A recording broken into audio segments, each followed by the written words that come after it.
जय श्री माता जी। सबसे पहले तो मैं ये रिक्वेस्ट करूंगा कि आप लोग अपनी माँ के दरबार में बैठे हैं, जरा मस्त होके बैठिए, खुल के बैठिए, तब आनंद आएगा। मैं सबसे पहले कानपुर कलेक्टिविटी को धन्यवाद करना चाहता हूँ, जिन्होंने इतना सुंदर ये यहाँ पर हॉल बनाया और इतनी सुंदर पूजा करने जा रहे हैं। Please give a big thumbs up for this.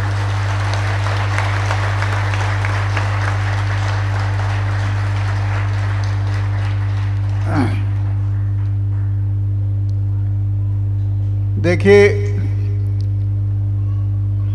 Shri Mata जी के वर्ड्स बोल रहा हूँ बस एक बार, क्योंकि सब लोग बोलते हैं श्री माता जी ने ऐसा कहा, श्री माता जी ने ऐसा कहा, श्री माता जी ने ऐसा कहा।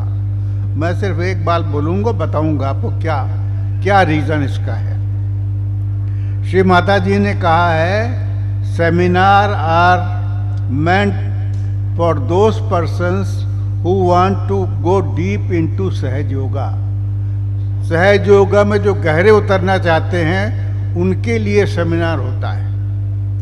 अब मेरी यहाँ पर जितने भी आप लोग आए हुए हैं, सबसे ये विनती है कि इस सेमिनार का फायदा उठाइए। आप कोई भी चीज़ ऐसा समझ लीजिए कि आपका कपड़ा गंदा हो गया है तो आप धोबी डाल देते हैं, वो धो के साफ कर देता है। सेमिनार में आप आए हैं तो मेरी आपसे विनती ये है, बहुत खुले मन से बोल रहा हूँ, कि कोई भी अपने मन में भ्रम लेके वापस मत जाइएगा।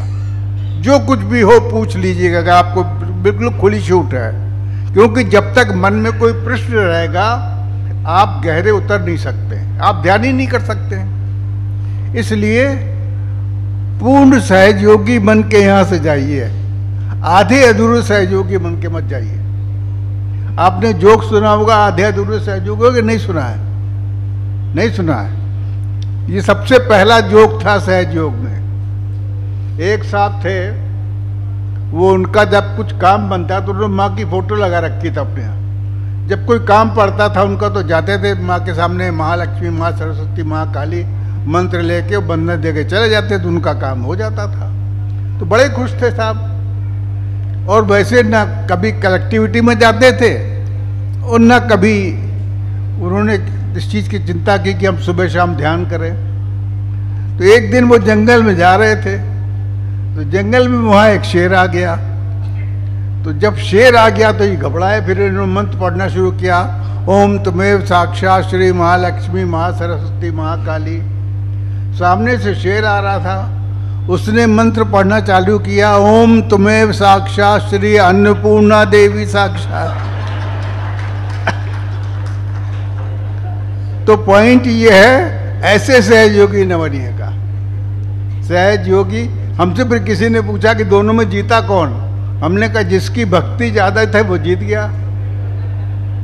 तो मेन चीज ये है कि सहज योग में हम ये देखते हैं, अब तो मुझको मैं क्या कहूँ आपसे, डॉक्टर साहब ने बातें बताई मेडिकल साइंस की, मैं कुछ उनको भी बताऊंगा बाद में कि कैसे मेडिकल साइंस का शुरुआत हुई सहज योग में। ये मेरा सौभाग्य था कि मैं शुरू से, आप सब लोग मेरा जानते हैं, मैं उसको बार बार बोलना नहीं चाहता हूँ, लेकिन लोगों की ये रिक्वेस्ट थी कि आप बताएं सबको। मैं यहीं कानपुर का रहने वाला हूँ, यहीं कानपुर मेडिकल कॉलेज से मैंने डॉक्टरी करी और फिर प्रैक्टिस करने लगा, काफ़ी अच्छी प्रैक्टिस चलने लगी। तो फिर ये हुआ कि यहाँ से हम लोग दिल्ली शिफ्ट कर, शॉर्ट में बता रहा हूँ, दिल्ली शिफ्ट कर गए, वहाँ पे भी प्रैक्टिस चलने लगी। छोटी उम्र में पैसा आने लगा, खूब खाना पीना मौज करना, और क्या कहते हैं और लेट नाइट पार्टी सब चलने लगी। मैं 1980 में दिल्ली शिफ्ट हुआ और जुलाई 1980 में 6 महीने बाद ही, 6-7 महीने बाद मुझको all of a sudden paralytic stroke हो गया, बहुत सीवियर पैरालिटिक स्ट्रोक। इतना सीवियर हो गया कि मैं चलना तो दूर रहा, खाना खा नहीं पाता था। खाना खाता था तो अपनी जबान काट लेता था, खून निकलता था मुंह से, सब बहुत हालत ख़राब हो गई थी। कहाँ बड़ी शान शौकत थी, छोटी उम्र में पैसा आ गया, हर तीसरे साल दूसरे साल नई मोटर तब बदलते थे। और जितना पैसा था तन मन धन से सब बिल्कुल ऊपर से नीचे आ गए पैरालिसिस के बाद में। और मैंने अपनी वाइफ से कहा, क्योंकि मैं डॉक्टर था, जब मुझको पैरालिसिस हो गई 13 महीने हो गए ठीक नहीं हुआ, तो डॉक्टर लोग सब जानते हैं कि अगर पैरालिसिस ठीक होनी है कभी तो 6-7 महीने में ठीक हो जाती है, उसके बाद वो परमानेंट डिसेबिलिटी हो जाती है। तो हमको भी all India institute of medical science Delhi से उन्होंने हमसे कह दिया 1 साल बाद कि डॉक्टर साहब आई एम सॉरी, अब आपकी कुछ इसमें कुछ इम्प्रूवमेंट हो नहीं सकता है। तो मैं आ गया घर पे, बहुत डिप्रेस था, मैं जानता था कि अब मैं ठीक नहीं हूँगा। तो मैंने अपनी वाइफ से कहा कि अब हम एक बर्डन हो गए हैं और हमारी लाइफ में कुछ रहा नहीं, तो I want to commit suicide, मैं सुसाइड करना चाहता था। तो सब लोग बोले क्या, नहीं नहीं ऐसा कोई बात नहीं है। हमने कहा रखा क्या, अब तो कुछ है ही नहीं लाइफ में। तो देखिए ये इसे बोलते हैं श्री माता जी की कृपा, हम बोलते हैं इसको, कि जब हम ये कह रहे थे कि हम सुसाइड करना चाहते, उसी के कुछ 3-4 दिन बाद एक साहब हमारे घर पे दरवाज़ा नॉक करने आए। देखिए भगवान भेजता है भक्त के पास आदमी, और वो हमारे मोहल्ले ही कानपुर के थे, वो कुछ एड्रेस पूछने आए थे। तो उस ज़माने में मैं अपने कमरे से, बेडरूम से ड्राइंग रूम एक हफ्ता नहीं निकलता था, बिल्कुल लेफ्ट साइड में चला गया था। तो जब मुझको बताया कि कानपुर से आए, आपके मोहल्ले से हैं, तो खैर मैं उनसे मिलने चला गया। तब मैं दांडी पर चलता था, क्रिसमस जो होती है उस पर चलता था, और किसी भी प्रकार का समझ लीजिए मेरे जीवन में कुछ रह नहीं गया था। जब वो मेरे अंदर आए तो मैं उनसे मिला, जब जाके तो वो मुझसे बोले कि डॉक्टर साहब, बड़े प्रेम से बोले कि आपको क्या हो गया। मैं चल नहीं, उठ नहीं पाता था, मुझे सपोर्ट दे के बैठाला गया। क्या हो गया आपको? तो मैंने कहा भाई मुझको पैरालिसिस हो गई है। तो बोले कि आप मेरा कहना नहीं मानेंगे, आप डॉक्टर हैं, आप सहज योग ट्राई कर लीजिए। तो मैंने कहा भैया मैं इस पर विश्वास नहीं करता हूँ, मैं मेडिकल साइंस में कर रहा हूँ, इस पर विश्वास नहीं करता हूँ। तो देखिए जो पॉइंट नोट करने वाला यहाँ हर सहज योगी के लिए है कि उन साहब ने, वो उनका नाम था विंग कमांडर वर्मा, उन साहब ने जिस प्रेम से मुझसे कहा, बोले डॉक्टर साहब मेरे कहने से 15 दिन कर लीजिए, न फायदा है, छोड़ दीजिएगा, कोई आपसे पैसा तो मांग नहीं रहा है। तो जिस तरीके से उन्होंने मुझसे कहा, तो मैंने कहा कि ये आदमी मुझको जानता भी नहीं है और इतने प्रेम से कह रहा है, तो मैंने कहा करना क्या है। तो बोले कि मैं आपके पास ही रहता हूँ, सैटरडे को हमारे यहाँ सेंटर चलता है। उस ज़माने में 1981 में दिल्ली में एक 40-50 सहयोगी थे, बम्बई में सिर्फ 2 जगह सेंटर थे, सिर्फ 2 ही जगह थे, बम्बई में 150-200 लोग थे बस, और कहीं सहयोग था ही नहीं। तो न कानपुर में, यूपी भी कहीं नहीं, कोई एक भी सहयोगी नहीं था। तो साहब हम उनके यहाँ अगले सैटरडे को चले गए, सिर्फ क्योंकि उन्होंने इतने प्रेम से कहा था, तो मैं चला गया। खैर वहाँ पर सिर्फ 8-10 लोग ध्यान कर रहे थे। शादी एक फ़ोटो लगी थी ब्लैक एंड वाइट, और एक ऑडियो कैसेट उन्होंने माँ का चलाया था, और उसके पहुँचने के हमारे 10-15 मिनट बाद आरती हो गई, और 10 में से 5-6 लोग चले गए, 4-5 लोग बचे।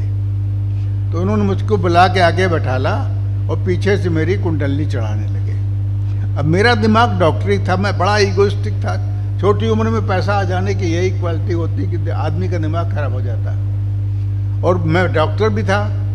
तो मैं ये सोच, जब उन्होंने कहा कि साहब अगर आपके हाथ में ठंडा या गर्म कुछ आए तो हमको बताइएगा, मैंने ठीक है। हमने कहा ये पकड़ देंगे, झूठ बोल रहे हैं, ठंडा कैसे हो सकता, हाथ में कभी मेडिकल साइंस में पढ़ाया नहीं गया।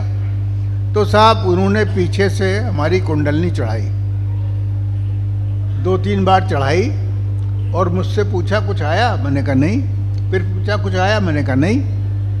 बोले आपका कोई गुरु है, मैंने कहा मेरा कोई गुरु नहीं।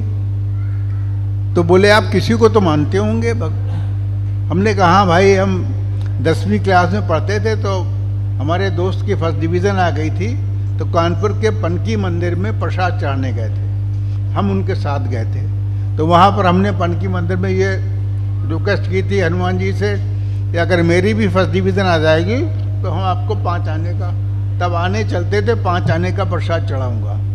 बोले ठीक है, और तो कुछ नहीं, चले आए। लकीली हमारी फर्स्ट डिवीज़न आ गई, तो हम हनुमान जी को 4-5 हफ्ते 5 आने का प्रसाद चढ़ाने गए थे। यही मेरी भक्ति थी बस भगवान के प्रति। तो उनमें से एक साहब बोले कि आप थोड़ी देर के लिए हनुमान जी को भूल जाइए। तो मुझे ज़रा गुस्सा आ गया। मैंने कहा भाई देखो, हमें ठंडी हवा आए या गर्म हवा ना आए, मैं हनुमान जी को नहीं भूल सकता हूँ। तो जो सुलझे हुए थे, जो हमारे घर पे आए थे, वो सबसे सुलझे सहयोगी से सहयोग की क्वालिटी थी। बोले अच्छा डॉक्टर साहब, आप हाथ खोल के, हाथ तो खोले बैठे थे, पूछिए माता जी से, माता जी क्या आप हनुमान जी हो? तो जैसे मैंने पूछा माता जी क्या आप हनुमान जी हो, एकदम से ठंडी हवा आ गई। अब मैं बड़ा परेशान कि ये हो क्या रहा। आपने कहा हिप्नोटिज्म कर रहे हैं, क्या कर रहे हैं, पीछे ठंडी हवा आ कैसे गई, आनी ही नहीं चाहिए थी। फिर हमने चुप हो गए हम। फिर उन्होंने हमारी चल के ऊपर कुंडलनी बांध दी। जब कुंडलनी बांधी तो मुझसे कहते डॉक्टर साहब आपको जो सवाल पूछना पूछ लीजिए। अगर ठंडी हवा आएगी तो आंसर यस में होगा, गर्म हवा आएगी तो आंसर नो में होगा। मैंने कहा ठीक। हमने कहा ये पकड़े जाएंगे, ठंडी गर्म कैसे आ सकती। तो मैंने अगला सवाल पूछा तो एकदम से तीनों चारों लोग बोले कि डॉक्टर साहब आपने क्या सवाल पूछा। मैंने कहा बड़ी गर्म हवा आ रही मुझसे बोले। मैंने कहा भाई मैंने बड़ा गंदा सवाल पूछा। क्या सवाल पूछा? मैंने पूछा माता जी क्या आप डाकुओं का साथ देती हैं? तो एकदम से गर्म हवा आ गई। अब मैं बड़ा परेशान कि अभी ठंडी आई थी, अब गर्म हवा आ गई। फिर मैंने कहा मैं एक सवाल और पूछ सकता हूँ? बोले पूछिए। हमने कहा मन में ही पूछना है कि बोलना है? बोले मन में पूछिए। फिर मैंने मन में एक सवाल पूछा। बोले हाँ अब की ठंडी हवा आ रही। क्या पूछा आपने? तो मैंने कहा मैंने पूछा माता जी कि आप दुर्गा का अवतार है, तो ठंडी हवा आ गई। अब जब ठंडी हवा आ गई तब मेरा जो डॉक्टरी वाले जो थी वो तो बिल्कुल हवा में चूर हो गई कि ये हो क्या रहा है। कह रहे हम अभी तक हम माना कुछ नहीं उनको। हमने कहा ठीक है। उन्होंने कुंडली हमारी बांध दी और बाद में जब चलने लगे हम तो उन्होंने 2 इंच बाई 2 इंच की एक फ़ोटो दे दी हमको, काली ब्लैक एंड वाइट तब चलती थी, कि आप इसको ले जाके रख के आज शाम को, और जो फुट सोकिंग आप लोग करते उन्होंने बताई, हम शॉर्ट में बता रहे हैं आपको, तो आप घर जाके कीजिए। हम घर जाके किया हमने। हम 13 महीने सोए नहीं थे। जब हमको ये पैरालिसिस हो गया था तो हमारी स्थिति बिल्कुल पागलों जैसी थी, नींद नहीं आती थी बिल्कुल। तो जब पहले दिन हमने 2 बाई 2 मड़वाने की तो टाइम ही नहीं था, शाम का किस्सा था, उस 2 इंच की फ़ोटो ऐसी ही रख ली स्टूल के ऊपर और एक सामने दिया जला लिया बस, और कुछ नहीं। स्टूल पे ये भी नहीं कि एक चादरा बिछाया हो, कुछ नहीं, बिल्कुल सामने रखी हो फ़ोटो और एक दिया जला लिया बस, और फुट सोकिंग करी।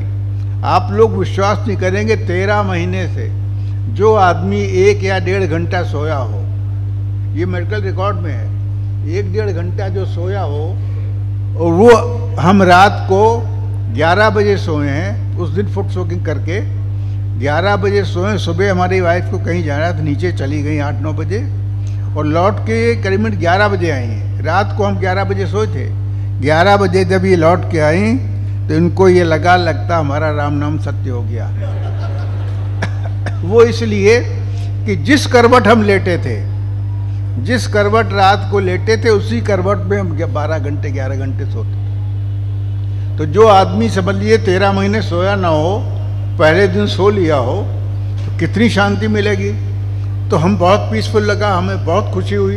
हमने कहा वर्मा साहब को जाके फ़ोन कर दें कि बहुत खुश होंगे इस बात से वो। तो हमने वर्मा साहब को फ़ोन किया कि साहब बड़ा अच्छा है, आज तो नींद आ गई। तो बोले हाँ डॉक्टर साहब ये तो होता ही रहता है, आप चिंता नहीं कीजिए, करते रहिए बस।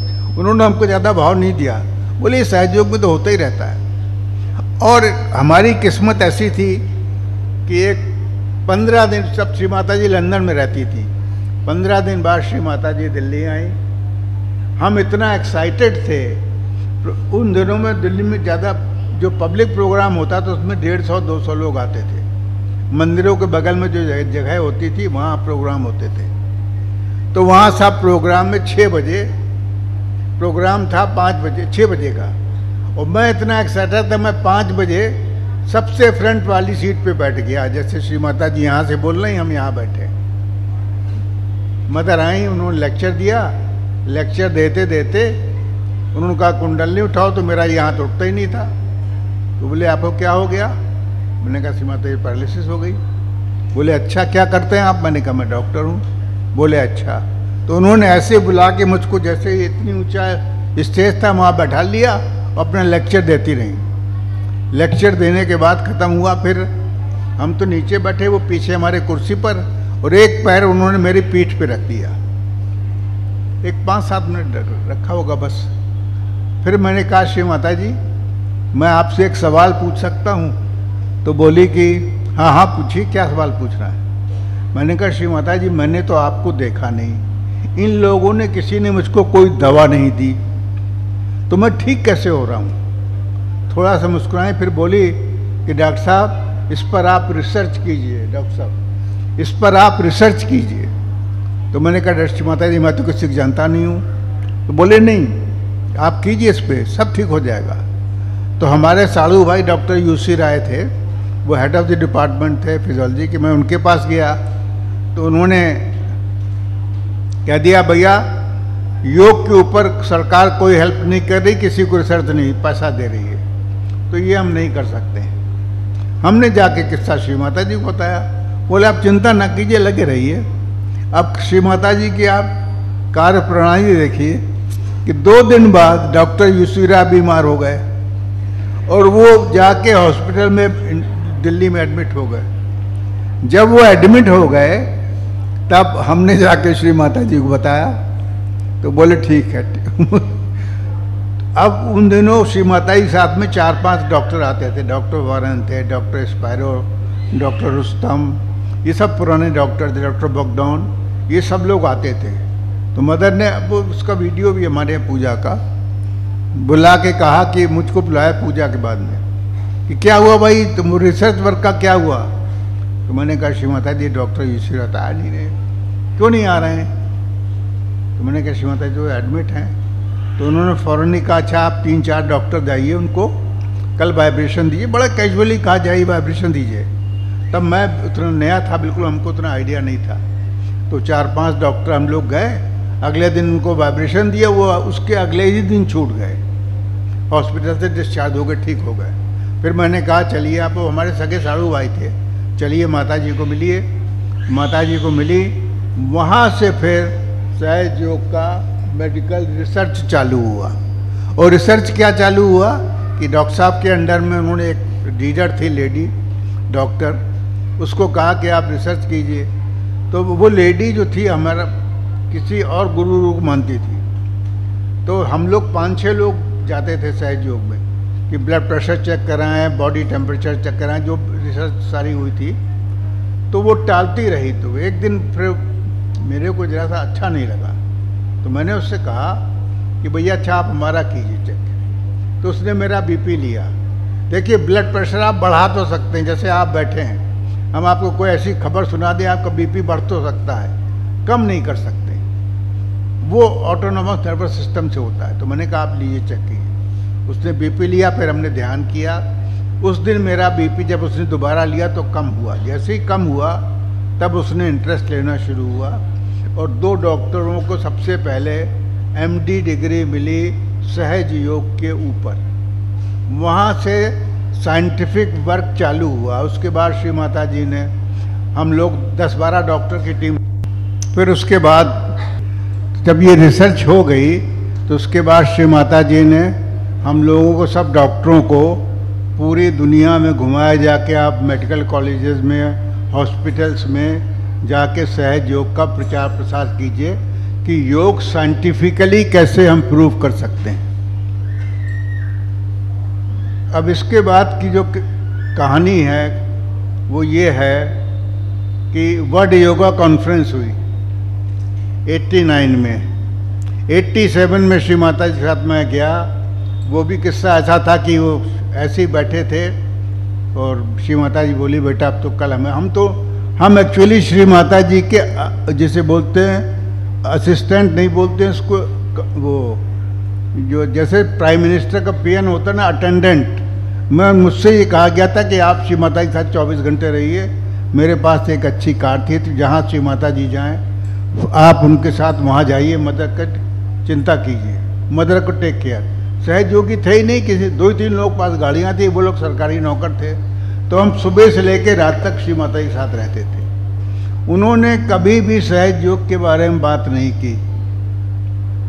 हमारा जो सबसे पहला उनसे इंटरेक्शन हुआ सहयोग की बात तो डेली करती थी। हमारी वाइफ से कहती थी कि कहाँ की साड़ियाँ बड़ी मिलती बढ़िया, कहाँ की पॉटरी बहुत बढ़िया मिलती, कहाँ का वुडवर्क कहाँ का अच्छा है। और उन्होंने कभी सहयोग की बात नहीं करी। ऐसे एक दिन वो बॉम्बे जा रही थी, तो हम उनको एयरपोर्ट छोड़ने गए। तो हम थे, हमारी वाइफ थी और श्री माता जी थी वहाँ। तब उस ज़माने में एक ही एयरपोर्ट था दिल्ली में, दिल्ली में। वहीं पर नेशनल था, वहीं पर इंटरनेशनल था, बगल में बिल्कुल। और अक्रॉस द रोड पार्किंग थी, छोटा सा एयरपोर्ट था। तो मैंने वाइफ से कहा कि आप रुको, मदर के साथ हम कार पार्क करके आते हैं। तो बोले नहीं, आप जाओ, हम पार्क करके आते हैं। तो हम उतर गए, श्री माता जी को अंदर ले गए। हमने कहा श्री माता जी चल के बैठिए। बोले नहीं नहीं, मिसी निगम को आजाद नहीं, तब बैठेंगे। खड़ी थी ऐसी गेट के जस्ट अंदर। बोले डॉक्टर साहब कल रात में वो 4-5 लोग जो आए थे, मेरा दिमाग खा गए।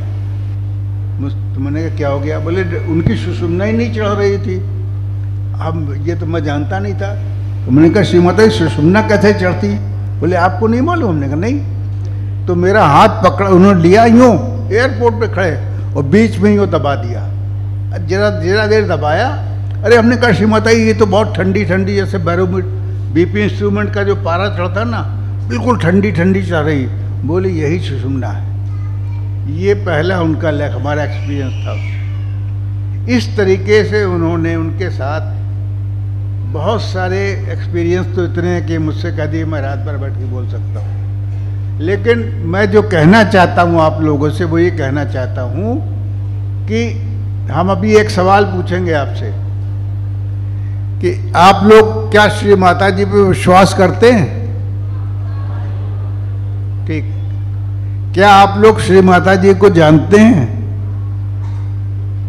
क्या जानते हैं? हैं? कम आवाज आ रही है, आप कहिए, खुल के दम हो तो बोलिए। हम आदि शक्ति मानते हैं। अच्छा आप सुनिए, अब आपसे हमारा सवाल ये है कि आप आदि शक्ति कैसे मानते हैं? आपने सुना हुआ है, आप बोल देंगे आप आदि शक्ति। हम लोग मंत्र पढ़ते हैं, आदि शक्ति माता जी निर्मला देवी नमो नमः। क्या हम जानते हैं कि वो आदि शक्ति हैं? इसलिए मैंने ये सवाल पूछा कि जब शुरू में जितने भी वर्ल्ड लीडर्स आते थे इंडिया में, हम तो मदर के साथ रहते थे, श्री माता जी एक बात हर एक से कहती थी, तो बेटा यू हैव टू रिकॉग्नाइज मी, तुम्हें मुझे पहचानना पड़ेगा। तो मैं समझ नहीं पाता था कि पहचानना क्या, श्री माता जी सामने बैठी, पहचानना इसमें क्या? अब वो समझ में आया कि वो क्या कहती थी। आपको कैसे मालूम कि वो आदि शक्ति? हम मेडिकल मैन होके हम डाउट करते थे। हम तो बहुत खुल्लम खुल्ला कह रहे हैं। हमने तो श्री माता जी से 2500 बार ऐसे सवाल किए कि श्री माता जी आपको कैसे मालूम? तो वो हर एक मुस्कुरा के एक सवाल देती थी, बेटे आपकी माँ को सब मालूम है। अब मैं समझ नहीं पाता था कि कहाँ तक मानूँ कहाँ तक ना मानूँ। ये इसलिए बता रहा हूँ कि साइंस क्या थी इसके पीछे। ऐसा हुआ कि मैं ये तो मानता था कि श्री माता जी में शक्ति है, सब लोग ठीक हुए, हम भी ठीक हुए, बहुत से लोग हमने ठीक किए, सैकड़ों हजारों लोग हमने ठीक किए। मदर बगल में बैठी, मेडिकल सेमिनार चल रहा है, मैंने लेक्चर दिया, मैंने कहा कैंसर का पेशेंट ठीक किया, यहाँ खड़ा है, बुला के दिखला दें। जिसको भी तकलीफ हो, ये हमारा लेक्चर आप खोल के देख लीजिए अपने उस पर फोन पे। मैंने कहा कि जिसको भी माइग्रेन आधे सर का दर्द हो, उसका कोई ट्रीटमेंट मेडिकल साइंस में नहीं है, जिसको भी हो आप ले आइए हमारे पास, हम उसे ठीक करेंगे, तब आप सहयोग पे विश्वास कीजिए। तो जब हम ये कह के लौटते थे तो मदर ये कह देती थी, अरे भैया आप सब मरीज इनके पास ना भेज देना, कि हम समझ नहीं पाते थे। तो हुआ किस्सा ऐसा कि हमें कैसे विश्वास हुआ कि वो आदि शक्ति है। इसकी कहानी मैं जरूर सुनाऊंगा आपको, क्योंकि आपको मालूम पड़ना चाहिए कि वो आदि शक्ति कैसे हैं। छोटी सी कहानी सुनाता हूं मैं। गणपति पुले 85 में चालू हुआ। ठीक है। वो सारा हम, क्योंकि श्री माता जी का असिस्टेंट थे, सारा कामकाज वो हम ही को बताते थे, फिर हम लीडर्स को बोल देते थे आपको ये करना, आपको ये करना, आपको ये करना। बहुत थोड़े लोग थे। तो श्री माता जी जितने भी एक 8-10 लीडर्स आते थे अमेरिका, यूरोप, वहाँ से, तो कहती थी इन सबके लिए कुछ गिफ्ट दे दो। अब हम लोग को पैसा था ही नहीं बिल्कुल भी, तो गिफ्ट की कीमत मालूम क्या थी? होती थी 10 से 12 रुपए। कभी कोई रबड़ का खिलौना दे दिया, कभी कुछ दे दिया, कभी कुछ ऐसे सारे लीडर्स को दिया जाता था। 2-3 साल तक तो मदर से पूछ पूछ के हम करते रहे। कभी मिट्टी का खिलौना बहुत पसंद करती है कि मदर अर्थ से जुड़े रहे लोग। फिर उसके बाद क्या हुआ कि एक साल 1988, ये आवाज़ नहीं आ रही क्या? अच्छा ठीक, नहीं मैं I will take care of. अब आ रही है आवाज़?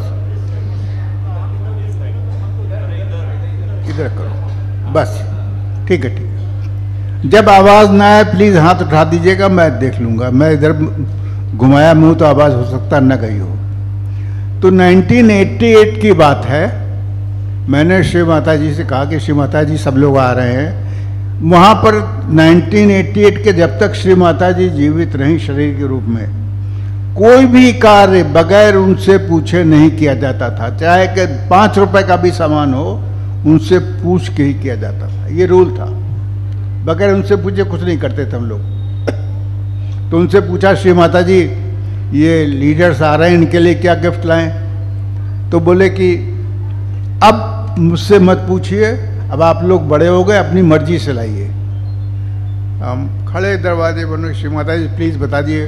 बोले बिल्कुल नहीं, आप लोगों को बताऊंगी, मैं कुछ नहीं बताऊंगा, अब आप लोग बड़े कब होंगे, अपनी मर्जी से लाइए। तो खड़े हैं, श्री माता जी प्लीज़ बता दीजिए। मैंने कह दिया मैं बिल्कुल नहीं बताऊंगी तो नहीं बताऊंगी। हम दरवाजे पे खड़े हैं। तो उन दिनों श्री माता जी एक किताब की बात करते थे, अमृत अनुभव की। अमृत अनुभव उन दिनों 38 रुपए की मिलती थी और हमारा बजट था 10, 12, 15 रुपए का। तो हमारे मुंह से निकल गया कि श्री माता जी इनको अमृत अनुभव दे दूं क्या? मैं दरवाजे पे खड़ा, श्री माता जी कुछ यूँ लिख रही थी और उन्होंने यूँ देखा मेरी तरफ। उस लुक को मैं आज तक नहीं भूला। हल्की सी मुस्कुराई, बोला अच्छा दे दीजिए। अब ये बात मेरे दिमाग में घुस गई कि श्री माता जी मुस्कुराई क्यों। खैर साहब बात आई गई, हमने सबको अमृत अनुभव बांट दी। 15-16 साल गुजर गए इस बात को हुआ, लेकिन दिमाग में वो कीड़ा घुसा हुआ था कि मदर मुस्कुराई क्यों थी। अच्छा 15-16 साल बाद हमारी उन दिनों ये हालत थी कि अगर कभी भी कोई हमको परेशानी होती थी तो हम एक किताब खोल के या श्री माता जी की जो बुकलेट्स आती उसको पढ़ने लगते थे, हमारा समाधान हो जाता था। तो मेरे को एक तकलीफ हुई तो मैंने अमृत अनुभव खोली और जैसे ही वो पन्ना खोला, ऐसे हम 20 से खोलते थे, ये नहीं कि पहले पेज या दूसरे, कोई भी ऐसे खोल के पढ़ने लगते थे। तो जो पन्ना खोला उसमें लिखा था, इसको समझिएगा, इंग्लिश की थी, in trying to get hold of the light you end up getting the flame. इसको मैं हिंदी में समझाता हूँ। अगर आपने एक मोमबत्ती जला दी और चारों तरफ से उसको आप उसकी रोशनी को पकड़ना चाहें तो पकड़ते पकड़ते आपको अल्टीमेटली लौ आपके हाथ में आएगी। ठीक है ना? समझ गए सब लोग? नहीं समझ गए? बहनें समझ गए सब कि कैंडल जलाई, चारों तरफ से हम उसके लौ को पकड़, रोशनी को पकड़ते पकड़ते अंत में जो उसकी लौ है वो हमारे हाथ में आती है। ठीक है? ठीक इसी प्रकार से जब ये मैंने पढ़ा तो मेरा दिमाग खराब हो गया। उसमें अगली लाइन थी, in trying to get hold of the entire light you end up getting the flame, same way worshipping the true nature of the Devi you end up getting Shiva. तो जब मैंने ये पढ़ा तो मैं तो हक्का बक्का रह गया। मैंने कहा सही बात है, हम लोग शिव जी की तो पूजा करते ही नहीं, हम तो शिव माता जी की पूजा करते हैं। माता जी को पकड़ते पकड़ते हम शिव जी को पकड़ लेते हैं। यही तो है ना, जो वाइब्रेशन आते हैं शिव जी के आते हैं। हम पूजा माता जी की करते पकड़ते शिव जी को है। शिव की शक्ति कौन होगी? आदि शक्ति। इसलिए शिव माता जी आदि शक्ति है। ये प्रूफ है साइंटिफिक, समझे?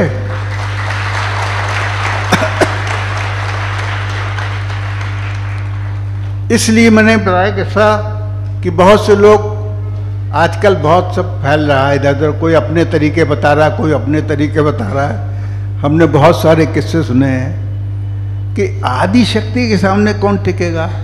ये जो लोग मूर्ख लोग हैं, अभी आपको एक लेटेस्ट किस्सा बताता हूँ। हमारे पास श्री माता जी की कृपा से हर एक का फोन आता है, चाहे इस ग्रुप का हो, चाहे उस ग्रुप का हो, चाहे इस ग्रुप का हो। सब लोग एक ही ऐसा हो रहा है डॉक्टर साहब, क्या हो रहा है इस सहयोग में? मुझको हंसी आती है। तो मेन चीज सिर्फ ये है कि आपको अगर ज्ञान है सहयोग का तो आपको कोई चीज परेशान नहीं कर सकती, लेकिन पूरा ज्ञान होना चाहिए, नॉलेज नहीं कि सहयोग पढ़ ली किताब ये चक्र है, मूलाधार है, ये ना, इसको नॉलेज बोलते हैं। ज्ञान उसको बोलते हैं जो आपके सेंट्रल नर्वस सिस्टम पर आपने महसूस किया हो। मैं बताने की कोशिश करता हूँ ज्ञान और नॉलेज में फर्क क्या है। नॉलेज उसे कहते हैं कि मान लीजिए किसी आदमी ने कभी शक्कर नहीं खाई हो, उसको आप बता दीजिए कि शक्कर मीठी होती है, कहेगा ठीक है। अगर उसके पास कोई दूसरा आदमी चला जाए, बोले नहीं शक्कर मीठी नहीं होती, नमकीन होती है, तो भ्रम में पड़ जाएगा कि भाई वो तो मीठा कह रहा था, ये नमकीन कह रहे हैं। और चार आदमी मिल के कहेंगे नमकीन हो रही, तो वो भ्रम में पड़ जाएगा। ये उसकी पहले नॉलेज थी कि मीठी थी, नमकीन हो गई। और ज्ञान क्या होता है कि जिसको आप जरा सी शक्कर चखा दीजिए, फिर आप उससे कही कि शक्कर नमकीन होती है, तो वो आपके ऊपर हंसेगा। ये ज्ञान है जो आपने सेंट्रल नर्वस सिस्टम पे महसूस किया, वो नॉलेज थी। तो सहज योग की नॉलेज मत लीजिए, सहज योग का ज्ञान लीजिए।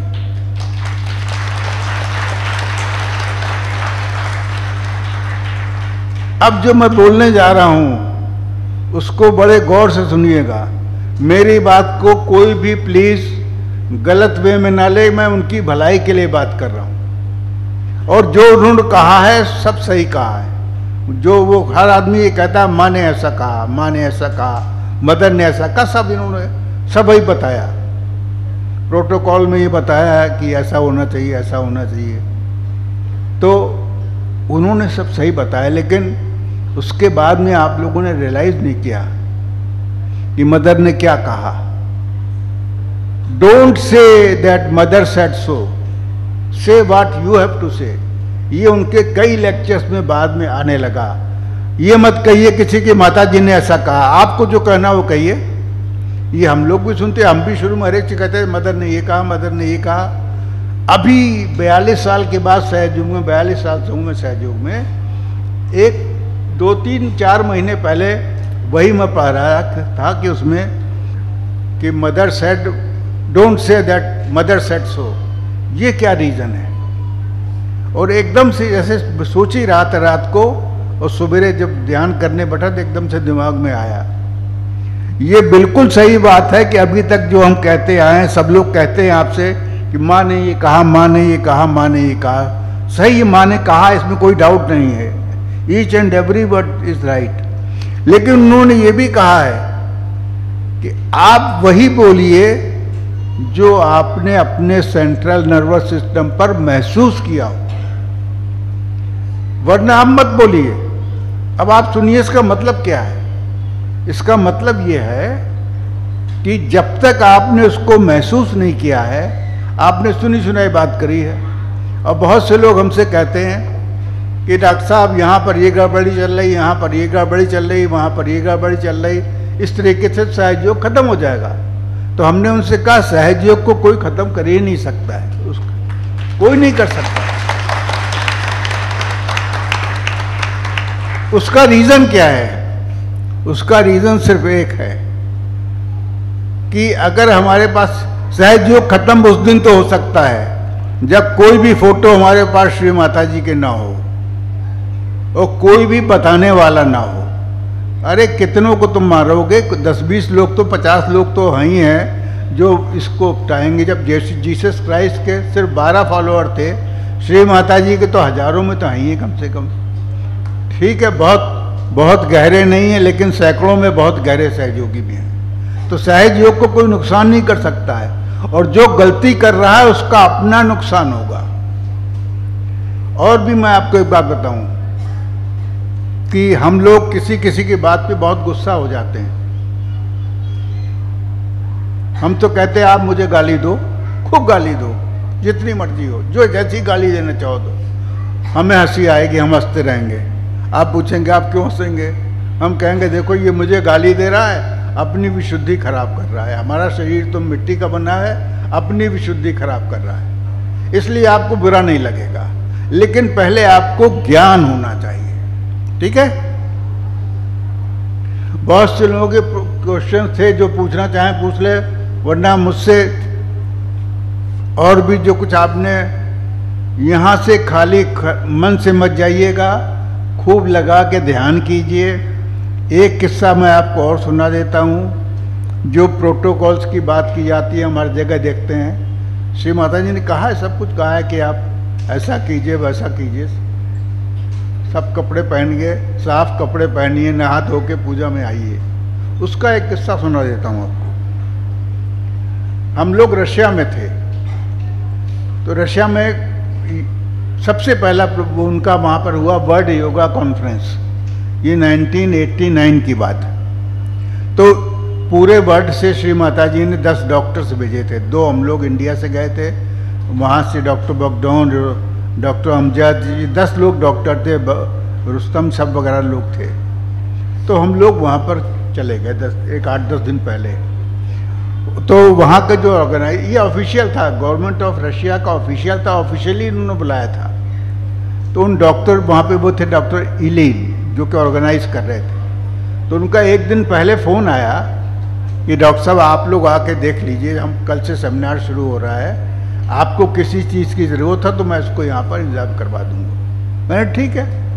हम लोग 7-8 लोग थे जितने डॉक्टर, और 4-5 लोकल सहयोगी वहाँ पर गए प्रोग्राम पे। तो जब वहाँ प्रोग्राम पे गए तो वहाँ देखा कि एक लड़की दुबली पतली मार चिल्ला रही थी, Why it is so? Don't put it here. This is wrong. मालूम पड़ा कि वो रजनीश की कोई भक्त थी। वो दिमाग खा गई। हम लोग घंटे पर खड़े रहे और वो दिमाग ही खाती रही। तो हम लोगों ने डॉक्टर एलिन से कहा कि डॉक्टर साहब हम लोगों को कुछ नहीं चाहिए, हमें तो सिर्फ एक चार्ट लगाने की जगह दे दीजिए। बोले वो और तो कुछ नहीं चाहिए, कंप्यूटर वगैरह हमने कुछ भी नहीं चाहिए। तो उसको कह के हम लोग, वो दिमाग चाटती रही, बक बक बक बक करती रही। वो हम लोग वहाँ से लौट रहे थे तो एक लड़का था रशियन, 16 साल 17 साल का होगा, वो 10-15 दिन पहले ही सहयोगी बना था। उसके अंदर एनर्जी आ गई थी, तो समझने लगा कि सहयोग में कुछ दम है। तो लौटते में बोलता है, uncle why not shoe beat her. और इससे ज़्यादा अंग्रेजी वो जानता भी नहीं था। Why not shoe beat her. तो हमने कहा चलो घर चलते हैं। घर चल के हमने उससे कहा तुम शू बीट करो। उस लड़के से मैंने कहा, उसने शू बीट कर। आप विश्वास नहीं करेंगे, रिकॉर्ड पे है ये कि वो लड़की 7 दिन का वहाँ पर था वर्ल्ड योगा कॉन्फ्रेंस, 7 दिन हॉस्पिटल में एडमिट रही, अटेंड नहीं कर पाई वो प्रोग्राम। अब आप सुनिए, ये किस्सा हम लोगों ने श्री माता जी को बताया, क्योंकि मॉस्को से लंदन हर दूसरे तीसरे दिन श्री माता जी को फ़ोन करते थे कि ये हुआ। तो उनको ये किस्सा बताया कि श्री माता जी उस लड़की को शू बीट किया, वो तो हॉस्पिटल हो गई। तो बोली श्री माता जी अब आप लोग बहुत गहरे हो गई। वो बोलती थी मजाक में, आप लोग बहुत गहरे हो गए, आप लोग पूजा में नहीं आ रहे हैं। अब देखिए, हम लोग का कहीं कोई प्रोग्राम पूजा में जाने का नहीं था, न किसी के पास पैसा था। मेरे पास तो वीज़ा भी नहीं था इटली जाने का। मैं तो यहाँ से रशिया के लेके गया था। और वो 2 लोग जो थे, डॉक्टर बगडोन, एक लड़का था लेव नागोरव करके, उसकी खासियत ये थी वो अपने लैंग्वेज में, कानपुर वाली लैंग्वेज में बड़ा चालू लड़का था। वो इंग्लिश भी जानता था, इटालियन भी जानता था और रशियन भी जानता था। तो वो इंटरप्रेटर था, श्री माता जी को भी इंटरप्रेट करता था। तो वो पीछे पड़ गया कि डॉक्टर साहब जब मदर ने कहा है पूजा में चलने के लिए, तो हम लोगों को पूजा में चलना चाहिए। मन तो सबका किया। मैंने कहा भाई मेरे पास तो विषय नहीं, कैसे जाऊंगा। देखिए आप श्री माता जी क्या करती, उसी दिन शाम को हम लोगों को अफगानिस्तान के एम्बेसी वालों ने बुलाया था। हम लोग बहुत एम्बेसीज के प्रोग्राम कर चुके ऑल ओवर वर्ल्ड। उन्होंने बुलाया था क्योंकि जो उनके एम्बेसडर थे उनकी प्रॉब्लम ये थी, हवाई जहाज पे चढ़ने से उनको डर लगता था, मजबूरी में चलते बड़ा घबराते थे। तो उन्होंने पूछा होगा किसी सहयोगी से क्या ये ठीक हो सकता है? उन्होंने कहा सहयोग से ठीक हो सकता है। तो उन्होंने शाम को हम लोगों को अपने यहाँ डिनर पे बुलाया था। तो हम लोग उनके डिनर पे गए तो वहाँ पर एक इंडियन एम्बेसी के मिस्टर श्रीवास्तव थे, वो भी मिल गए। तो उनसे मैंने पूछा, मैंने कहा भैया अगर हमको इटली का वीज़ा दिलवा दें तो बड़ा अच्छा हो जाए। रूल ये होता है कि अगर हमको चाहिए वीज़ा इटली का तो हम रशिया से पहले इंडिया आएँ, इंडिया से लेके फिर वहाँ जाएँ, तब ये रूल था। तो उनसे कहा मैंने, उसने कहा अच्छा ऐसा करना, हमारा एक दोस्त था पहले 1 साल पहले इटालियन एम्बेसी में, अगर वो होगा मैं तो मैं आपको फ़ोन कर दूंगा। तो उन्होंने उनको फ़ोन किया तो वो निकल आया लगता। तो उसका वो आया कि साहब आप लोग कल अपना पासपोर्ट लेके चले जाइए। तो बड़ा अच्छा, उसने काम दे देंगे। आज की बात है, 3 दिन तीसरे दिन हम लोगों को जाना है इटली। साहब हम अगले दिन गए, उसने हमको 2 बजे बुलाया, आप आ जाइए। उसने वीज़ा लगा के हमको दे दिया। अब हम लोग इतना खुश जिसकी कोई हद नहीं कि वीज़ा तो लग गया, चलो भाई अब कोई बात नहीं। और जैसे उसने कहा कि पासपोर्ट दिया हमको, कहता वो गिव मी द लेटर। हमने कहा विच लेटर? बोले मिस्टर श्रीवास्तव ने नहीं कहा आपसे?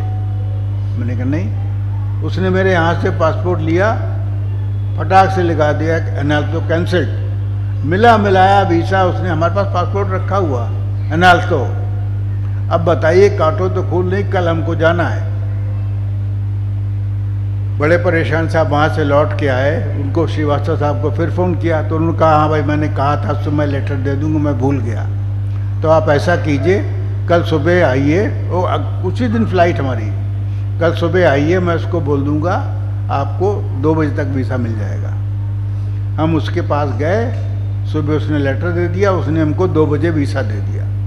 अब आप देखिए हम लोगों की फ़्लाइट 3 बजे की, क्या कहते हैं, मॉस्को टू रोम, 3 बजे की फ़्लाइट। हम लोग चढ़ के गए साहब, 7 बजे वहाँ पहुँच गए रोम एयरपोर्ट। वहाँ से फ़ौरन टैक्सी करी, किसी तरीके से 9 बजे की ट्रेन पकड़नी, 8:30-9 बजे की। जैसे ही हम लोग रोम एयरपोर्ट पे पहुँचे, बज गया 9। एक आदमी, आप लोगों को सुन के बड़ा ताजुब लगेगा कि इटली में तब रात को 9 बजे के बाद ट्रेन चलती ही नहीं थी, सब बंद थे ऑल ओवर इटली। हम लोग इंडियंस हो क्या मालूम, यहाँ 24 घंटे चलती। तो जब उस पर ताला लगा रहा था वो, तो भाग के वही इटालियन जो हमारा दोस्त था वो गया, उसने कहा अब तो आप कुछ हो ही नहीं सकता है।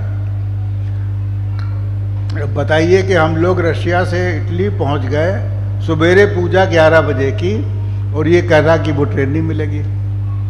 बिल्कुल हम तो रुआसे होके बैठ गए, थके मांदे भूखे प्यासे, पैसे भी नहीं थे सबके पास, इतने पैसे नहीं थे कि खरीदे खाना खा सके, लेकिन जुनून था कि पूजा अटेंड कर ली। साहब वहाँ गए तो वो एक कमरे में लाइट जल रही थी, यही लेव नागोरव जो था वो वहाँ गया, और वहाँ जाके पूछता है कि भैया कोई ट्रेन जा रही है, सवेरे वहाँ जाना है। बोले अब तो कोई ट्रेन नहीं जा रही है, मना कर दिया। बोले कल सुबह मिलेगी। हमने कहा तब तो कोई फ़ायदा ही नहीं। तो वो लौट रहा था, फिर उसने बुलाया, सुनो कम यार, एक अभी ट्रेन, स्पेशल ट्रेन निकलेगी यहाँ से। उन दोनों वहाँ पर सॉकर का इतना भूत था, जो फुटबॉल था ना इटली में, इतना भूत होता है कि वो एक दूसरे का मर्डर तक कर देते हैं, उनको इतना शौक वहाँ पर था। तो बोले एक यहाँ से ट्रेन स्पेशल निकलेगी, अगर वो यहाँ रुक गई तो आप लोग उस पर बैठ के जा सकते हैं। तो हम लोगों ने कहा टिकट दे दो भैया। बोले टिकट तो हम दे ही नहीं सकते क्योंकि 9 बज चुके हैं, उसके बाद अलाउड नहीं टिकट देना। अब भैया हम लोग इतने दीवाने थे कि खड़े हो गए। लकीली वो ट्रेन आई और रुक गई रोम में 2 मिनट के लिए, और समझ लीजिए कि जहाँ पर 300 लोगों की स्मॉल ट्रेन थी, 300 लोगों की जगह थी, 600 लोग ऑलरेडी वहाँ पे चढ़े हुए। तो हाँ सब ड्रग, दारू पीते, ड्रग लिए हुए, तो मार चिल्ला रहे थे क्योंकि वो फुटबॉल का मैच देखने जा रहे थे। सब हम लोग भी उस पर चढ़ गए। अब देखिए श्री माता जी की कृपा, वहां खड़े होने की जगह नहीं थी। जिस कंपार्टमेंट में हम लोग घुसे थे, 5 मिनट बाद 3 आदमी वहां से कोने पर बैठे थे, वो उठ के कहीं चले गए। तो हमारा हिंदुस्तान होता तो फौरन 3 आदमी बैठ जाते, वहाँ पर ये सिस्टम नहीं था। वो 3 सीट खाली रही। तो लेव नगौरव कहता है डॉक्टर साहब चलिए बैठ जाइए। हम लोग तीनों आदमी वहाँ बैठ गए, टिकट बगैर टिकट के, भूखे प्यासे सब कुछ। और उसके बाद क्या होता है कि उसने ये कह दिया हम लोगों से, अगर डॉक्टर साहब ये टीटी आया तो आप लोग ऐसे बन जाइएगा कि जैसे सब नशे में पड़े हैं, दुत पड़े हैं। अब बोलिएगा नहीं, आंखें मत खोलिएगा। अगर आपने आंखें खोली तो सब गड़बड़ हो जाएगा। तो हम लोग लकीली, देखिए आप इस खेल कहते हैं, हमने कहा ये तो सब लोग, इनके पास ब्रिटिश पासपोर्ट है, कोई परेशानी नहीं होगी। अगर मैं पकड़ा गया तो जेल में ही जाऊंगा सीधा, कोई जरिए नहीं, क्योंकि हमारे पास इंडियन पासपोर्ट था। तो साहब वो टीटी आया, आके जैसे कि हम लोग अपना लेट गए बंद करके। और वो आया, पहले तो शराफत से पूछा टिकट प्लीज, टिकट प्लीज। हम लोग अपना पढ़े। उसने फिर जरा ऊंची आवाज़ में बोला, फिर उसने 4-5 गालियाँ दी हम लोगों को कस के, जाने कैसे। ये तो बाद में मालूम पड़ा, गाली दे दबा के वो चला गया। जब वो चला गया तो हमने पूछा भाई क्या बोल रहा था? बोला खूब गालियाँ दे रहा था, ये लोग नशेलची लोग हैं, नशा करके ऐसे घुमा करते हैं। खैर वो चला गया। तो सवेरे 6 बजे हम लोग एक स्टेशन पे पहुंच गए जहाँ पहुंचना था। वहाँ से एक छोटा स्टेशन, दूसरा साइड लेन जो होती लोकल ट्रेन, वो लेनी थी। तो हम लोग वहाँ पहुँचे। वहाँ से वहाँ पर इतना पैसा हम लोग के पास था कि सिर्फ 1 कप कॉफ़ी, 1 सैंडविच खाया बस। पूरे दिन में 1 कप कॉफ़ी, और हमारे कपड़े इतने गंदे, आप विश्वास नहीं, पसीने में, रूम में बहुत गर्मी थी, पसीने में तर हमारे ख्याल में नॉर्मल लाइफ में इतने गंदे नहीं होंगे। जो प्रोटोकॉल की बात कर रहे थे ना, इतने गंदे कपड़े, नहाया धोया नहीं, भूखे प्यासे, परेशान, रात को गाली खा के आ रहे हैं, सब सारी नौबतें हो गई। वहाँ से जब बैठे तो वो जो जिस ट्रेन पे जाना था, तो मदर का एक मैसेज आ गया था कि मेरा एक कंप्यूटर वहाँ ख़राब है, उसको ले आना, यहाँ ठीक कराऊंगे। तो डॉक्टर बॉगडाउन कंप्यूटर लेके आए। वो उस स्टेशन पे कंप्यूटर रखा, हम लोग चाय कॉफ़ी पी रहे थे जब, तो वो साइड वाली ट्रेन आ गई। तो हम लोग भागे उस ट्रेन पे चढ़ने के लिए। तो जब भागे उस ट्रेन पे चढ़ने के लिए, जब बैठ गए ट्रेन में, तो मालूम पड़ा कंप्यूटर तो उठाई भूल गए वहीं पर, डॉक्टर बॉगडाउन। अब बताओ, मदर का कंप्यूटर उस ज़माने में कोई भूल जाए तो ये से कितना बड़ा पाप हो सकता है, ये समझ लीजिए आप। एकदम से वो भागे, और हम 2 आदमी दरवाजे को एक तरफ, दरवाज़ा बंद नहीं होने देंगे। दरवाज़ा बंद नहीं होगा तो ट्रेन चलेगी नहीं, वहाँ रूल ये है। खैर वो भाग के गए, कंप्यूटर लेके आए, बैठ गए हम लोग तीनों आदमी। अब देखिए, हमने पूछा किसी से कि भैया व्हेन विल मोंटे कटिनी में पूछा थी, when will Montecatini come? We said after 3-4 stations. ठीक है, अंग्रेज लोग पूछने में शर्म महसूस करते हैं, ये कॉमन सेंस है। कल जब 3-4 आ गए तो हमने उससे फिर पूछा, हमने कहा व्हेन विल मोंटे कटिनी कम? तो ये सेड विच मोंटे कटिनी टी और मोंटे कटिनी पी। अब हम लोगों को मालूम ही नहीं किस में जाना है। बताइए, सब जगह पहुंच गए। मोंटे कटिनी टी जहाँ की उस खोल के देखा, उसमें मोंटे कटिनी लिखा था, ना टी लिखा था ना पी लिखा था। अब साहब जो पहला आया हम लोग वहाँ उतर गए, और जो एड्रेस वहाँ से आया तो उस एड्रेस पे लकीली वो पहले वाले उस पे था, वहाँ पहुँच गए। जब वहाँ पहुँचे देखा वहाँ कुछ था ही नहीं, एक भी आदमी नहीं। तो उससे जाके पूछा, भैया यहाँ पर तो पूजा होनी थी आज। तो वो बोला, नहीं साहब पूजा होनी तो थी, लेकिन उनके आदमी बढ़ गए, नंबर बढ़ गए, तो वो दूसरी जगह कहीं शिफ्ट कर गए। तो उससे पूछा, भैया कहाँ शिफ्ट कर गए, कुछ मालूम है? बोले हमको नहीं मालूम साहब। अब हम लोग सब जगह पहुँच गए, ये बज गया 10:30 सुबह का, 11 बजे से पूजा होनी है। 3 आदमी, पैसा इतना नहीं कि वहाँ टैक्सी करके घूम सके, अपना ब्रीफ केस ट्रॉली वाला तीनों लिए। और हाँ, एक बात मदर ने हम लोगों ने उन दोनों कह रखी थी, आप लोगों को आइडिया, जब भी कभी कोई हो अपना बड़ा वाला बैग निकाल लेना, ये उन्होंने कह रखा था। बैज जरूर पहनूं, शुरू में ऑर्डर था। तो हम लोगों ने बैज निकाल लिया और सड़क पर निकल गए। इतने में क्या देखते हैं कि एक गाड़ी आकर रुकी बगल में। बोलता सहयोगी, जब देखा उसने बैज, यस। तो मैंने उससे पूछा योर सहयोगी, उसके तो बिल्ला ही लगा था, यस बट वेयर द पूजा। हमने कहा वहीं से हम लोग भी आ रहे हैं, वहाँ तो पूजा नहीं। बोले वहीं से मैं भी आ रहा हूँ, आइए बैठ जाइए गाड़ी में। गाड़ी में बैठ गए साहब उसके। अब छोटा सा गांव था, हम लोगों का चक्कर लगाते हैं, कोई औरतें दिख जाएं जो साड़ी पहने, उससे आइडिया लग जाएगा कि भाई यहाँ सहयोग का काम है। टहल रहे, करीबन 11 बजने में 5 मिनट थे।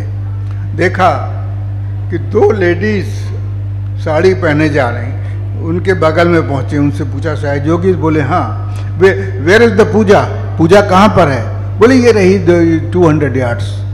उसने दिखाया, वहाँ पर सब भीड़ लगी थी सब लोगों की। तो साहब फौरन लेके गाड़ी उसने बिल्कुल गेट पे वहाँ पर उतार दी हम लोग। अब हम लोग तीनों आदमी जितने गंदे, जिसे बोलते मलिच, दिन भर के भूखे प्यासे थके मांदे, गंदे कपड़े, बाल मिट्टी भरी हुई, उस हालत में सूट केस लेके ऊपर चढ़ रहे थे। जैसे ही ऊपरी सीढ़ी पर पहुंचे, सामने श्री माता जी, तो पहला वर्ड बोलती, अच्छा आप लोग आ गए। अब आप सोचिए हम लोगों को क्या बीती होगी, कितनी खुशी हुई होगी। हम लोगों ने कहा चली पूजा बैठिए। तो हमने कहा श्री माता जी अभी तो हम लोग नहाए भी नहीं है। अरे बोले आप लोग नहाने की क्या जरूरत, आप लोग अंदर से नहाए, चलिए बैठिए। उस पूजा में सबसे गंदे आदमी हम लोग, सबसे आगे हमको बैठाल दिया। अब आप बताइए वेयर इज द प्रोटोकॉल।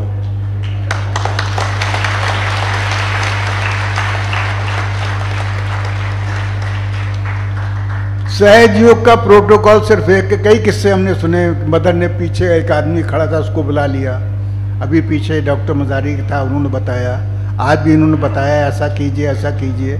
सहज योग का सिर्फ एक प्रोटोकॉल जो मैं सीखा हूं कि आप अपने दिल से कितना श्री माता जी को चाहते हैं। अगर आप चाहने लगे हैं, प्रोटोकॉल्स अपने आप आएंगे। ये चीज बहुत जरूरी है कि माँ को प्यार कीजिए।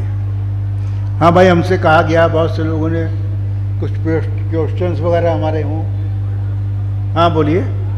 इनको भाई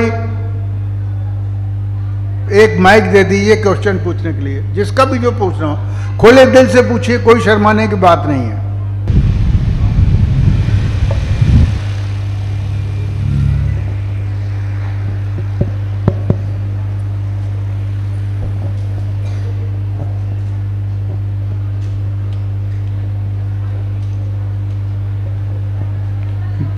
जय श्री माता जी।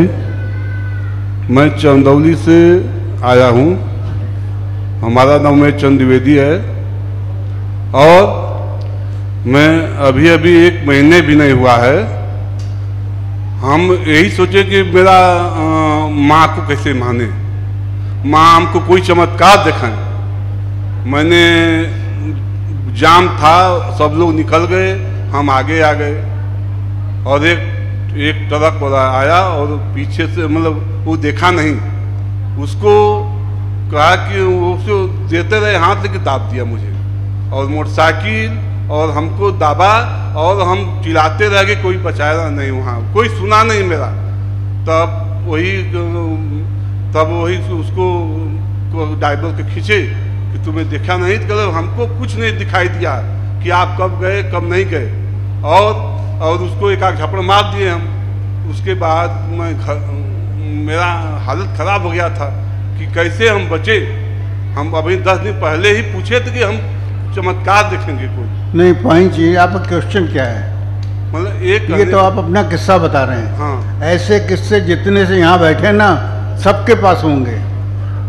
एक प्रॉब्लम है मेरा, मैं वहीं आया, इसी प्रॉब्लम हूँ। शॉर्ट में प्रॉब्लम पूछिए। हाँ, मेरी पत्नी है, उसको बहुत ज्ञान है, लेकिन ये है ज्ञान कि वो रात को 12 बजे 2 बजे कहती कि हमको ये चक्कर पकड़ा है, वो चक्कर तुम्हारा पकड़ लिया है, और मैं कैसे वो चिल्लाती हैं, बहुत कहती हैं कि बाहर से आप आते हैं, बहुत एक खराबी है, वो खराबी है, बताइए। हम हजार के बीच में रहता हूँ, तो कुछ न कुछ हो बात करेंगे ना हम कैसे रहेंगे बाहर। आपका प्रश्न ये है कि पत्नी को परेशानी हो जाती जब हाँ। होती है, इसका जवाब चाहते हैं ना? हाँ, ये वजह कि थूकती है, बहुत चिल्लाती है, रात को डर लगता है, डर भावना लगता है। हाँ। लोग परेशान होते हैं अगल बगल। इसका जवाब चाहते हैं हाँ, ना? हाँ, अब आप चुप हो जाइए, जवाब सुनिए बस। उनकी। आप लेफ्ट साइड को क्लियर कीजिए, घर पर एक मटका रख लीजिए, पूछ लीजिए कि कैसे रखते हैं। एक 3 कैंडल ट्रीटमेंट कीजिए और महाकाली भैरव का मंत्र पढ़ाइए और एक मंत्र दुर्गा माता का पढ़ाइए, उनकी तकलीफ ठीक हो जाएगी। ठीक है? जिस किसी को भी कोई परेशानी होती है मदर से, एक चिट्ठी लिख के श्री माता जी के अल्तर पे रख दीजिए, श्री माता जी आप इसको देखिए, वो देखेंगी। ठीक है? और कोई प्रश्न?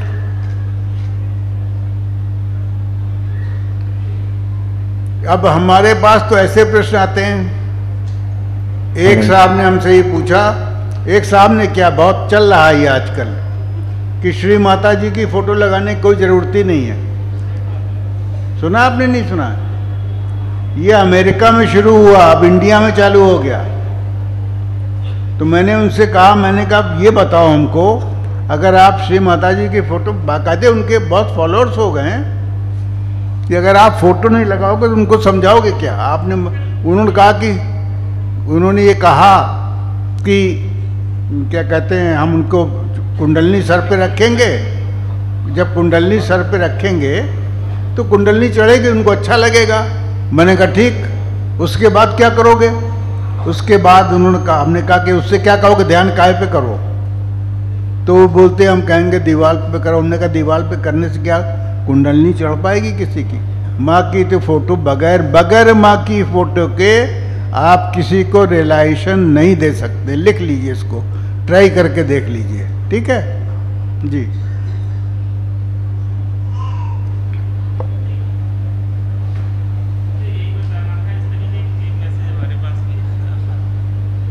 देखिए, एक सुनील भैया करके कोई हैं, एक उनके अक्सर, उनको मैंने मना भी किया है, लेकिन वो बराबर इस तरीके के मैसेज डालते हैं कि माँ का फोटो लगाना नहीं है और माँ ने अपना चित्त हटा लिया है फोटो से। ये मैंने पढ़ा है। उन्होंने, एक ने तो और बहुत गंदी बात लिखी है, मेरे पास आया कि हमें यहाँ तक लिखा है कि मैं यही फर्रुखाबाद उत्तर प्रदेश से हूँ। ठीक है, नहीं इनको पूछने दीजिए, ये सही सवाल बोल रहे हैं। अब आप बैठ जाइए, मैं आपको जवाब देता हूँ। ये कतई आपको इसके चिंता करने की ज़रूरत नहीं है। आप उनको नेगलेक्ट कीजिए, उनकी बात का जवाब मत दीजिए बस। और उसके बाद अगर आपको पूरी नॉलेज हो तो आपसे कोई भिड़े, हम बैठे हैं यहाँ पे, हमसे बात करें आके कोई, हम बगैर फोटो करेंगे जवाब देंगे उनको? हम कर ही नहीं सकते। कोई नहीं कर सकता बगैर श्री माता जी की फोटो के रिलाइजेशन नहीं दे सकता है। किसी ने भी आज तक वर्ड में नहीं दिया है। अरे आप लोग किताबें पढ़िए, गीता, महाभारत, जो रामायण, जितनी भी किताबें हैं, इनमें किसी ने एक आदमी को रिलाइजेशन दिया? बताइए। एक ने एक को तो दिया, हम मानते हैं, नाथ पंथी जितने थे, एक ने एक को तो दिया है, ग्रुप में किसी ने नहीं दिया है। आप लोग बैठ के अपने 10-12 लोग एक साथ कुंडलनी चढ़ा देते हैं। ये पावर किसी के पास थी ही नहीं आज तक, जो आप सहयोगियों के पास है। और कोई प्रश्न? बोलिए बोलिए बोलिए।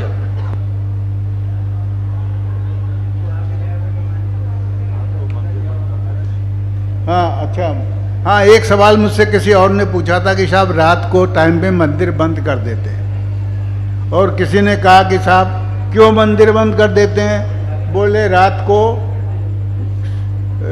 को श्री माता जी सोती हैं, इसलिए मंदिर। हमको ये बताया गया, हमको मालूम नहीं कहाँ तक बात सही है। अगर ये बात सही है तो आप ये बताइए मुझको कि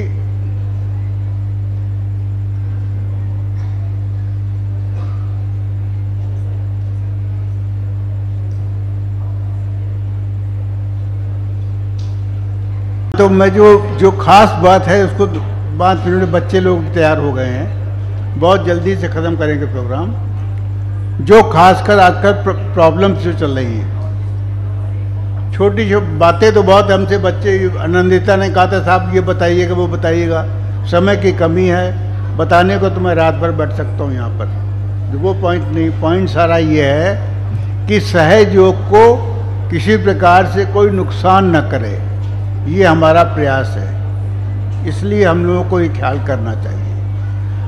अब एक साहब बोलते हैं कि श्री माता जी को हम लोग ध्यान करते करते कभी भूल जाते हैं। आप ये बताइए, अगर आपको पड़ा हुआ एक हीरा मिल जाए जिसकी कीमत 1 करोड़ रुपया है, आप उसे भूल पाते हो कभी?